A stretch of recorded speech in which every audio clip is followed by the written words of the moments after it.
Health equity for me means that when I step into a hospital, when I step into a room, whoever's going to be treating me, whoever's going to be my practitioner, looks at me the same way that they look at their brother, same way they look at their sister, same way they look at their mother.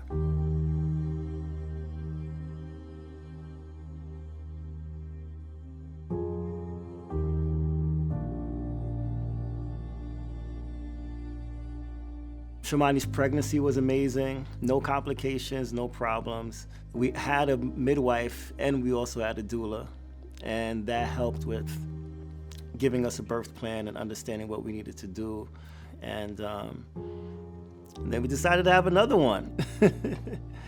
And in 2019, we had our son, Kari. Shamony, of course, was happy and ecstatic to have a boy as well as a girl. And she was healthy. The pregnancy was well. Shamony's water broke, and it was time for us to bring this new child into the world. And unfortunately, Shamony was not dilating the way they needed her to, and her contractions started to get further and further apart. So our midwife suggested that we go to a hospital to give birth to Kari. The doctors and nurses, they needed to conduct a C-section, and that's exactly what we did.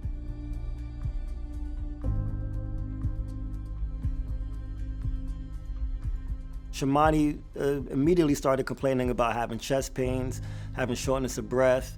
We called the doctors, and basically the answer that we got was that she just needed to rest.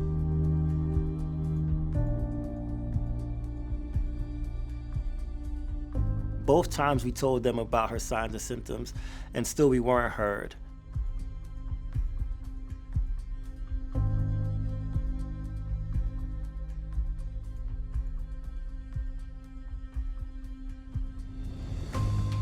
The EMTs came, and then the first question they asked us was, is Shamony on any drugs? Has she been doing any drugs? And, we're telling them, like, look, she just had a child. She's perfectly healthy. She's a 30-year-old woman, just had a C-section, and we think that she's having a pulmonary embolism.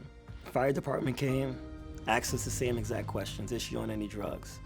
The specialist came, asked us the same question, was she on any drugs? And this proceeded to go on for about 15 to 20 minutes before they took her out the house.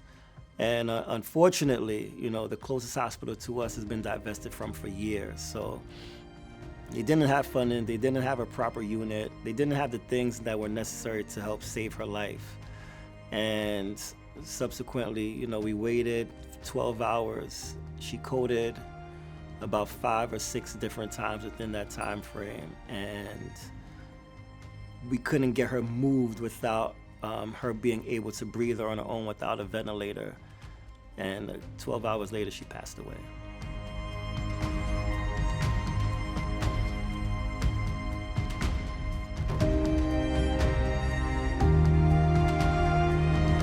So after Shamony's passing, what Shawnee, her mother, and I decided to do was create a foundation called the Aria Foundation.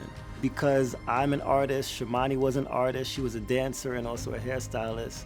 And we felt like the best way that we can really get in contact with people and really communicate what we're feeling and what this epidemic is was to use art and healing in the process. So that's what I do now. I create portraits for other families who have lost their partner due to maternal health, dealing with traumas we just all have to deal with living in the United States.